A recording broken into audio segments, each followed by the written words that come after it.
വിശുദ്ധ മർക്കോസ് എഴുതിയ സുവിശേഷം അദ്ധ്യായം 8. വീണ്ടും അപ്പം വർദ്ധിപ്പിക്കുന്നു. ആ ദിവസങ്ങളിൽ വീണ്ടും ഒരു വലിയ ജനാവലി ഒന്നിച്ചുകൂടി. അവർക്ക് ഭക്ഷിക്കാൻ ഒന്നുമുണ്ടായിരുന്നില്ല. അവൻ ശിഷ്യന്മാരെ വിളിച്ചു പറഞ്ഞു, ഈ ജനക്കൂട്ടത്തോട് എനിക്ക് അനുകമ്പ തോന്നുന്നു. ഇവർ 3 ദിവസമായി എന്നോട് കൂടെയാണ്. അവർക്ക് ഭക്ഷിക്കാൻ ഒന്നുമില്ല. അവരെ വിശപ്പോടെ വീട്ടിലേക്ക് പറഞ്ഞയച്ചാൽ വഴിയിൽ തളർന്നു വീണേക്കാം. ചിലർ ദൂരെ നിന്ന് വന്നവരാണ്. ശിഷ്യന്മാർ അവനോട് ചോദിച്ചു, ഈ വിജന സ്ഥലത്ത് ഇവർക്കെല്ലാം അപ്പം കൊടുക്കുന്നത് എങ്ങനെ? അവൻ ചോദിച്ചു, നിങ്ങളുടെ പക്കൽ എത്ര അപ്പമുണ്ട്? 7 എന്ന് അവർ പറഞ്ഞു. അവൻ ജനക്കൂട്ടത്തോട് നിലത്തിരിക്കാൻ ആജ്ഞാപിച്ചു. പിന്നീട് അവൻ ആ 7 അപ്പം എടുത്ത് കൃതജ്ഞതാ സ്തോത്രം ചെയ്ത് മുറിച്ച് ജനങ്ങൾക്ക് വിളമ്പാൻ ശിഷ്യന്മാരെ ഏൽപ്പിച്ചു. അവർ അത് ജനങ്ങൾക്ക് വിളമ്പി. കുറേ ചെറിയ മത്സ്യങ്ങളും അവരുടെ പക്കലുണ്ടായിരുന്നു.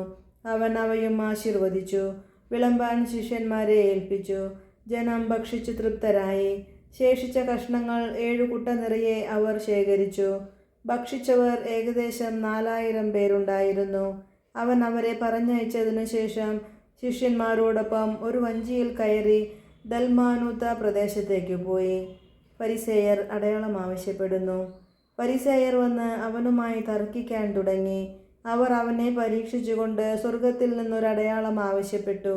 അവൻ ആത്മാവിൽ അഗാധമായി നെടുവീർപ്പിട്ടുകൊണ്ട് പറഞ്ഞു, എന്തുകൊണ്ടാണ് ഈ തലമുറ അടയാളം അന്വേഷിക്കുന്നത്? സത്യമായി ഞാൻ നിങ്ങളോട് പറയുന്നു, ഈ തലമുറയ്ക്ക് അടയാളം നൽകപ്പെടുകയില്ല. അവൻ അവരെ വിട്ട് വീണ്ടും വഞ്ചിയിൽ കയറി മറുകരയിലേക്ക് പോയി.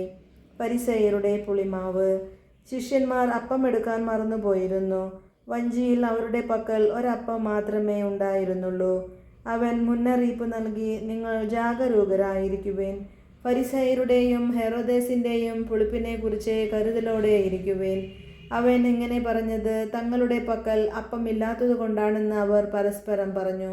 ഇത് മനസ്സിലാക്കിയ യേശു അവരോട് പറഞ്ഞു, നിങ്ങൾക്ക് അപ്പമില്ലാത്തതിനെക്കുറിച്ച് എന്തിനു തർക്കിക്കുന്നു? ഇനിയും നിങ്ങൾ മനസ്സിലാക്കുകയും ഗ്രഹിക്കുകയും ചെയ്യുന്നില്ലേ? നിങ്ങളുടെ ഹൃദയങ്ങൾ മന്ദീഭവിച്ചിരിക്കുന്നുവോ? കണ്ണുണ്ടായിട്ടും നിങ്ങൾ കാണുന്നില്ലേ? ചെവിയുണ്ടായിട്ടും നിങ്ങൾ കേൾക്കുന്നില്ലേ? നിങ്ങൾ ഓർമ്മിക്കുന്നില്ലേ? 5 അപ്പം ഞാൻ 5000 പേർക്കായി ഭാഗിച്ചപ്പോൾ ശേഷിച്ച കഷ്ണങ്ങൾ നിങ്ങൾ എത്ര കുട്ട നിറച്ചെടുത്തു? 12 എന്ന് അവർ പറഞ്ഞു. 7 അപ്പം 4000 പേർക്ക് വീതിച്ചപ്പോൾ മിച്ചം വന്ന കഷ്ണങ്ങൾ നിങ്ങൾ എത്ര കുട്ട എടുത്തു? 7 എന്ന് അവർ മറുപടി പറഞ്ഞു.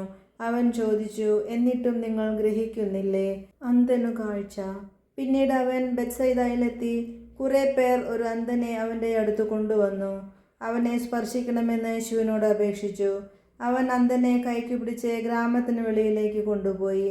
അവൻ്റെ കണ്ണുകളിൽ തുപ്പിയ ശേഷം അവൻ്റെ മേൽ കൈകൾ വെച്ചുകൊണ്ട് ചോദിച്ചു, നീ എന്തെങ്കിലും കാണുന്നുണ്ടോ? നോക്കിയിട്ട് അവൻ പറഞ്ഞു, ഞാൻ മനുഷ്യരെ കാണുന്നുണ്ട്. അവർ മരങ്ങളെപ്പോലെ ഇരിക്കുന്നു. നടക്കുന്നതായും കാണുന്നു. വീണ്ടും യേശു അവൻ്റെ കണ്ണുകളിൽ കൈകൾ വെച്ചു. അവൻ സൂക്ഷിച്ചു നോക്കി. കാഴ്ച തിരിച്ചു കിട്ടുകയും ചെയ്തു. അവൻ എല്ലാ വസ്തുക്കളും വ്യക്തമായി കണ്ടു. ഗ്രാമത്തിൽ പ്രവേശിക്കുക പോലും ചെയ്യരുത് എന്ന് പറഞ്ഞ് യേശു അവനെ വീട്ടിലേക്ക് അയച്ചു. പത്രോസിൻ്റെ വിശ്വാസ പ്രഖ്യാപനം. യേശുവും ശിഷ്യന്മാരും കേസറിയ ഫിലിപ്പിയിലെ ഗ്രാമങ്ങളിലേക്ക് പുറപ്പെട്ടു. വഴിമധ്യേ അവൻ ശിഷ്യന്മാരോട് ചോദിച്ചു, ഞാൻ ആരെന്നാണ് ആളുകൾ പറയുന്നത്? അവർ പറഞ്ഞു, ചിലർ സ്നാപക യോഹന്നാൻ എന്നും മറ്റു ചിലർ ഏലിയ എന്നും വേറെ ചിലർ പ്രവാചകന്മാരിൽ ഒരുവനെന്നും പറയുന്നു. അവൻ ചോദിച്ചു, എന്നാൽ ഞാൻ ആരാണെന്നാണ് നിങ്ങൾ പറയുന്നത്? പത്രോസ് മറുപടി പറഞ്ഞു, നീ ക്രിസ്തുവാണ്. തന്നെക്കുറിച്ച് ആരോടും പറയരുതെന്ന് അവൻ അവരോട് കൽപ്പിച്ചു. പീഡാനുഭവവും ഉത്ഥാനവും. 1-ാം പ്രവചനം.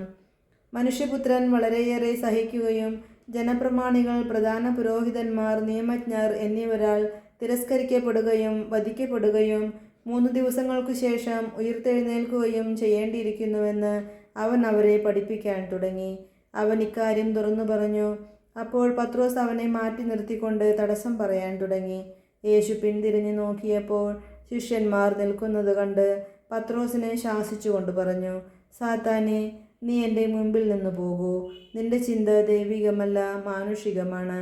അവൻ ശിഷ്യന്മാരോടൊപ്പം ജനക്കൂട്ടത്തെയും തൻ്റെ അടുത്തേക്ക് വിളിച്ചു വരുത്തി. അവരോട് പറഞ്ഞു, ആരെങ്കിലും എന്നെ അനുഗമിക്കാൻ ആഗ്രഹിക്കുന്നെങ്കിൽ അവൻ തന്നെ പരിത്യജിച്ച് തൻ്റെ കുരിശുമെടുത്ത് എന്നെ അനുഗമിക്കട്ടെ. സ്വന്തം ജീവൻ രക്ഷിക്കാൻ ആഗ്രഹിക്കുന്നവൻ അത് നഷ്ടപ്പെടുത്തും.